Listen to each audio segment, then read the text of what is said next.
moko monego beni Governor medo dhi nyime kaluwore kod kaka otayo tich. Adwa chako ko loso kod moko kuom jodak e kaunti ma Kisii. Karibu katika runinga Ramogi. Wewe kama utasonga tu hapa, wewe kama mkazi wa kaunti ya Kisii, tuambie unaitwa nani? Ni siku 100 tangu gavana wa pili Simbarati kuchukua hatamu ya uongozi katika kaunti ya Kisii. Wewe unahisi mpaka sasa uongozi wake umekuwa vipi? Je, kuna mabadiliko makubwa? Ya, mimi ni mkaaji wa Kisii Town, Francis Yugi Nyaberi. Ninashukuru sana gavana wetu ambao amechaguliwa juzi. Kuna sehemu kama Kenyenya, that's Kucha district, ionekana sawa kama ya Kisii kwa sababu wale ni watu wa maendeleo, na ninaomba watu wengine katika wilaya ya Kisii wamunge mkono kwa sababu Simbarati amefanya kazi mzuri.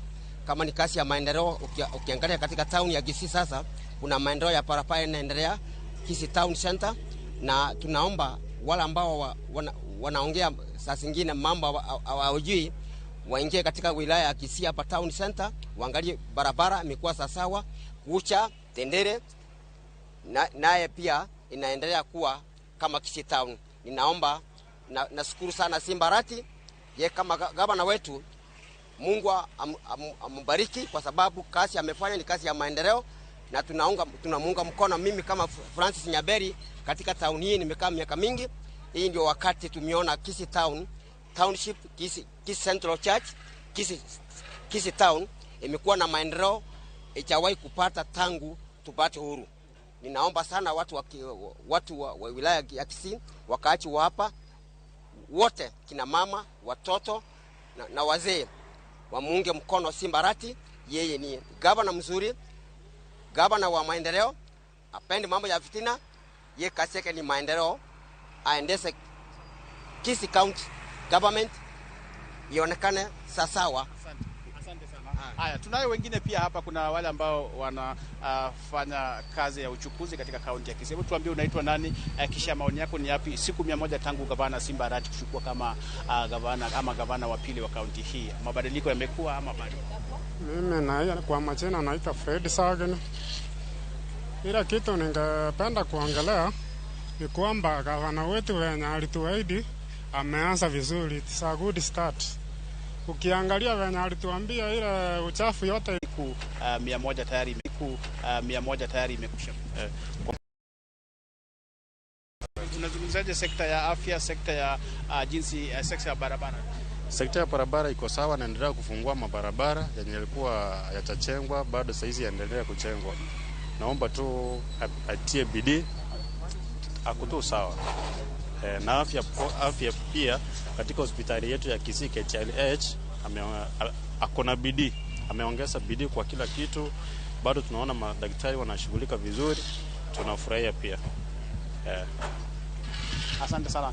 Manaka kiwinjo no Clefas mano moko kuom jodak ma county ni ma Kisii kawalo support moko wacho ni gavana chakre no kawo loch giseneno lokruok maduong county ma Kisii kipimo kod lokruok mane gineno e kinde mokalo kuom ndalo 100. Kata kamano wabro temo winjo moko kuom jodak ma county ma Kisii wacho nango kaluwore kod dweche 3 chakre gavana mar ariyo ma county ma Kisii Simbarati ne kawo loch, kendo gik mage monego beni omedo ng'iyo ahinya kata omedo keto maino mare mondo mi gilokre yo makare kendo kony jopiny, kendo gik mage monego beni gavana Arati medo timo mar neno ni onyayo dongruok e county ni ma Kisii. Kaka mano Clefas ang nawegi kanyo kendo kuomi studio.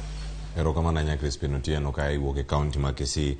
Mora nya ge pak jodak e kaunti ma Kisii ahinya jogo mochiwo pachgi kaka gavana Osetiyo e thuolo maga moyo ndalo 100 arano donje e APC Maria Yanga kaka gavana mane kaunti ma Kisii mano Simbarati. Kama chelo nyako Ramogi jwang ne wasingo ni en cheno mar mbako romo kendo koro agwa mana mbaka kinde sechopo makoro bende wacho ni walunge kendo koro wadok mana dala kendo koro ka wasetiyo kwa bedo koro ni kaunti ni tiyo yo machalo nade. Aloisa Ger jaulu wache lo kaunti ma Kisumu wada ture kore achiel kachiel kwa istu moro ma Kisumu mondo mi okonwane ni nyaka sani onyalo chiwo atamalo adi. Ana ka atamalo 80 sechiw kata kod Jared abayo masiaya ne gavana mare ito koro akia dangi chiwedi Alois to mana mapio pio gi wach mari mogi kange meda ne kanyo ni kuonde ma gavana kata sirkal mar county osetime maber gi kuonde mamoko monego bed ni omedo rido e kinde ma koro entiere kae mano tielo mogik mar telo mara gavana ma Kisumu mano Anyang' Nyong'o.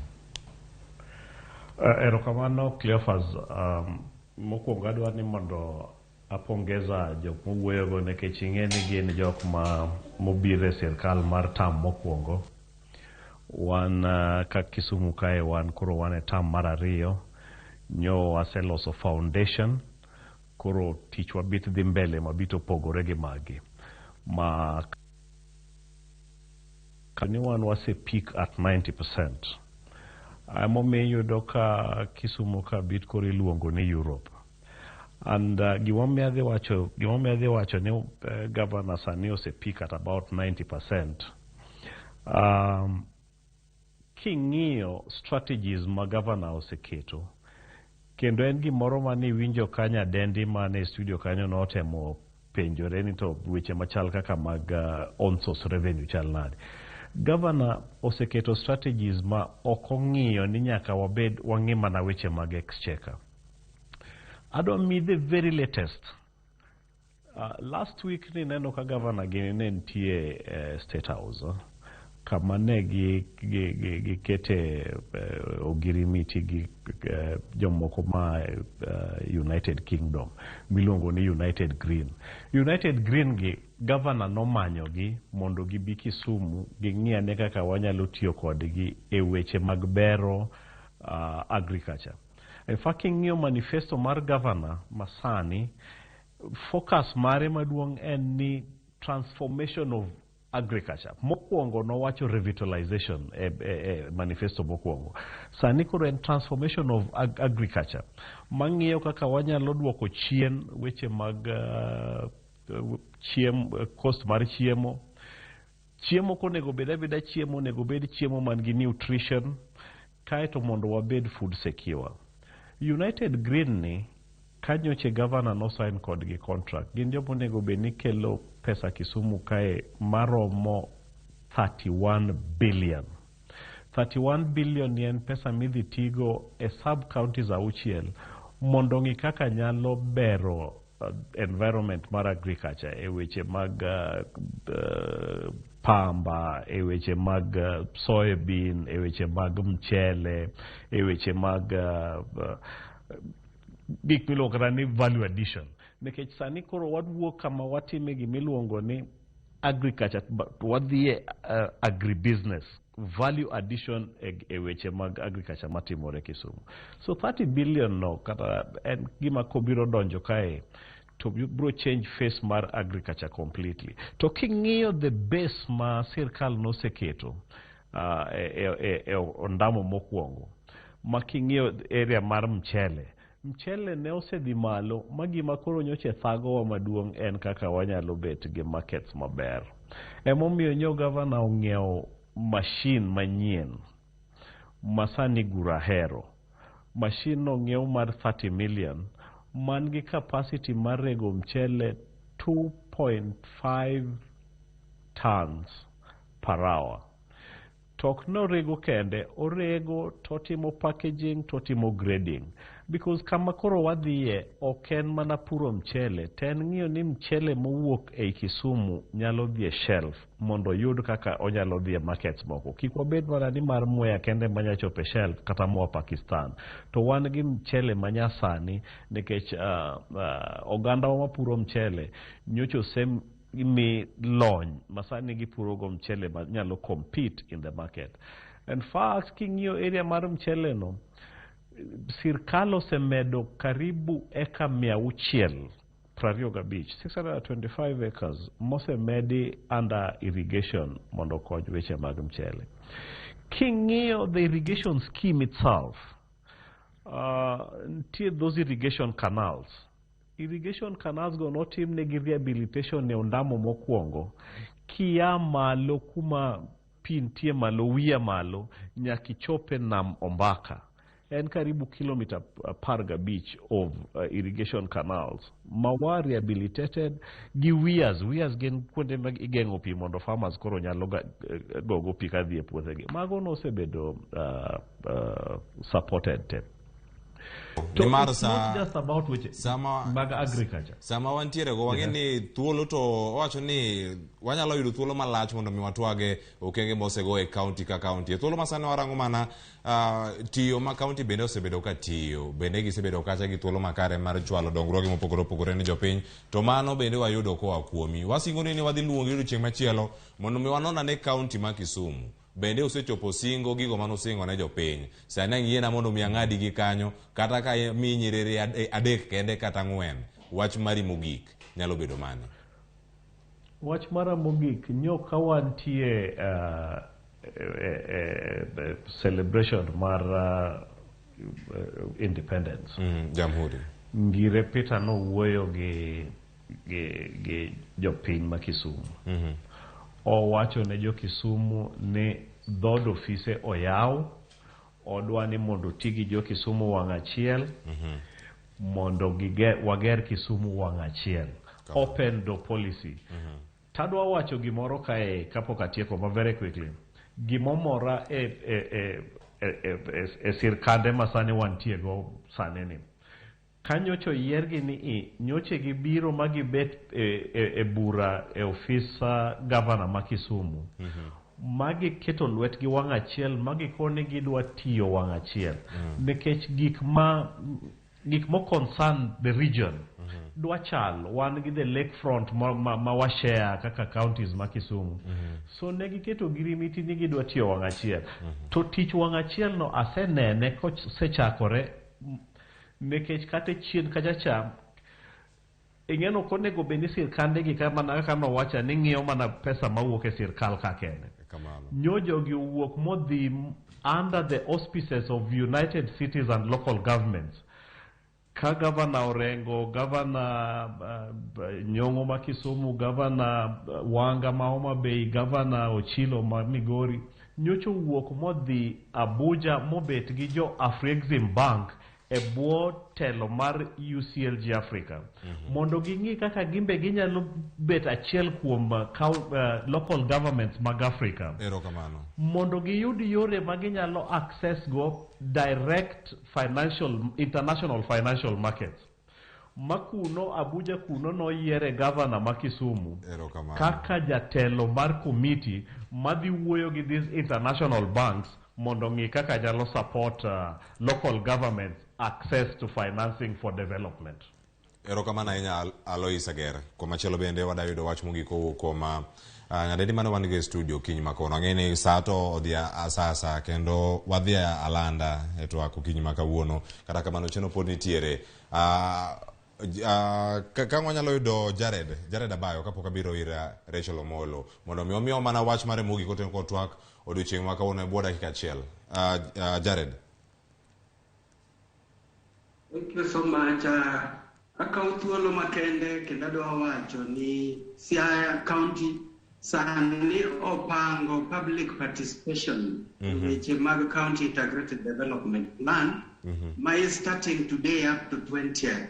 Wakwayo jopiny mondo kaw thuolo kata gin individuals, various organizations, various groups. Wakwayo mondo giket their proposal mondo wane ni gigo donjo at this particular document. Marariyo adwa mana medo weche mag very key on good governance. Adwa wacho ung'eyo maber ni ka governor marwa no set a task force on systems audit mondo ng'i ento Siaya ringo nadi boketo task force madhi tieko tich kendo wang'e ne report gi dhi wuok mondo konywa e ng'iyo yore mwanyalo dongo go Siaya ka wadhi mbele. Kendo maduong' sani adwa wacho ni in the area of culture nyo timwa ma Siaya odhi Kitui kendo Siaya en number 6 out of 47 counties. A music festival, music and cultural festival. We are happy. Kendo Siaya oduogo gi over 10 trophies. To maduong' kabisa for the first time, the Juakali sector ma Siaya sani participate in the East Africa Juakali Conference Uganda, motero team kendo Governor Nyoka Ojosiaya, we are represented in that particular event. Mano gimaduong kenda kwayo ni kawadhi mbele, Governor oya open door policy kendo very kamana inya mano Jared Abayo apisa mantiere kacha e county masiamo ochungne weche go mag tudruok kod jopiny wagoniero kamana inya rechulo mola gino achamo thuolo malach penyo moko na penji poke duoko reuna gi kacha e wach mari mugik kaka ngama nigi lony mararie weche mag telo angi nginji gi mana matindo to atieki kamano. Mokwongo e wach mar gender mane wawuoye mokwongo to dhi kalal eni kineno sirikal masani mar ker manyien ni kaka nose promise nwaweni ni kodhi yiero jo PSS to nwadhi neno namba mar mine mang'enyie moloyo to out of possible for 51 nyomi mana mine 12 kende matiende ni kata the third rule no koti mango no kochop to en kwayo mara ni mondo ongi matut e yore mo nyalo empower godo joma mine mondo kako wacho ni en jago no moluoro chik mondo waneni otelo gi ranyisi kaka otimo gigene nikech kaka wachre tineno ni sirikande to chalo kagima dhi e bed gi judiciary ahinya omiyo kinyal wacho ni judiciary kaka Maraga notimo last time mo wacho ni mondo Uhuru olorango parliament ebi nyalo nyise no lor nyalo bet ni ok nyalre ten kwayo mara nonego ne matut ni kaka sani nyoka omine kuonde mopogre sana ne western to no miyo opportunity maduong to kata kamano kaka mine podwa ywak ni sirikande mine otimre nadi owe oko awinjo ka jowa mawuok e county mopogre puoyo kaka sirikende go tiyo especially things to do with the health sector maggi to nitie jowa matiyo miluongo ni CHVs makoko ngi matut jogie modagi jowa e gweng koro en kwayo mara bende ni seche magi wacho ni yedhe nitie gik makamago nitiere gi provide to ging'iye ni jomodak gi ji e gwengi eki maluongre ni CHVs gi community health volunteers gi bende nitiere kaka ginyalo empower gi mondo jowa oyud kony e yo mayot moloyo kaka sani nikech ineno ni infrastructure marwa pod ni chien koro joma nyalo konyo jowa katuo gin CHVs motegno nadi mani kod gi e gweng omien kwayo mara mano mondo gitim nadi gitim tondo bende nitiere wach manyocha wawacho kaka joazimio yiena kawatieko ni mondo wanene ni each and every county the 47 counties nigi one product magi wacho ni mae marwa mwatimo nadi mae wuok e county makama wanyalo kata export kata wanong'ewa e kimo makamae ta kwayo ni kaka Siaya onego waneni gikonyo jowa ma fishermen nango nikech that is one of the main economic activities ma Siaya jo Kisumu and I want to commend them ni tich magitimo in regard to tourism omiya kwayo ni focus margi sani Kenya wito mais tourism to Kigali to Kisumu is coming up as an alternative destination omiyo ka ginyalo keto focus margi mondo wabe wang'e Kenya kae kwa dwaro kuma wanyalo dhi for meetings madongo to wanyalo dhi Kisumu wanyalo chope omiyo ka governor nyalo ng'iyo ni airport ni wa utilize nango maber otende masani biro madongo gi ere kaka wa market gi matieni ni security ma Kisumu bende nyaka timango nyaka bed mana maber ahinya mondo wa compete gi Kigali kaka nyocha wa compete nikech sani tadira makende mais tourism te meetings te ng'eny gi itero Kigali kata Tanzania koro en mana kwayo mara ni mondo ging'i ni gik mane gisingo noganda piny bende ginyalo timo kaka ne giwacho gikinde nekech sani to koro gine office giseneno maginyalo erokamano ahinya Rachel Omolo erokamano bende Alois Ager kamachielo erokamano ahinya Jared Abayo kuom thuolo matoko kod Ramogi TV janeno mar Ramogi TV ote mayoro ka wayudo gi kendo wasomo gi jolonyo medo duoko gi kar nyalowa okinyi ma kawuono nyika Cleophas Luoch mane giko mar mbaka oromo odiochieng' ma kawuono e lonya wadwa Sharon Ong'ao kaachiel koda Joyce Oduor gi jogo manokelo chenro biro ni e yo makare orit masani kiny warome chenro nonro mar rupiny kinyen chieng' no mar TBT chieng' tich ang'wen oriti masani.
Ging'wono mar Nyasaye manyisore ngimawa kinde ka kinde. Ber ka waduoko ne erokamano kod pak. Ma watimo sabato ka sabato chakre saa 2 mar okinyi.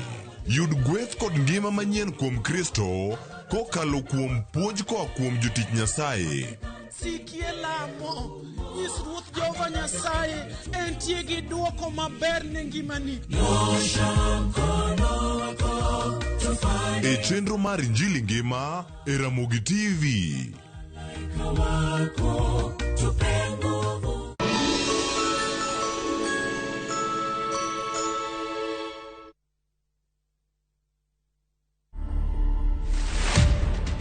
Highway Secondary School is a school that is full of talent. We believe in producing all-round students. In the civil service, we produce quite a number of renowned people.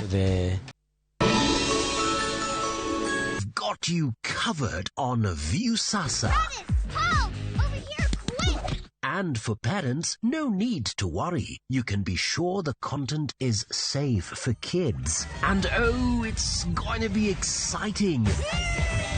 Let the little ones enjoy their favorite shows only on View Sasa. Successful, popular, lovable.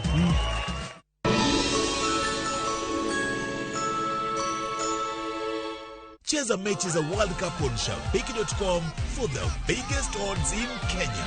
Kuwa Shabiki, not for persons under the age of 18. BCLB number 416. Shabiki.com.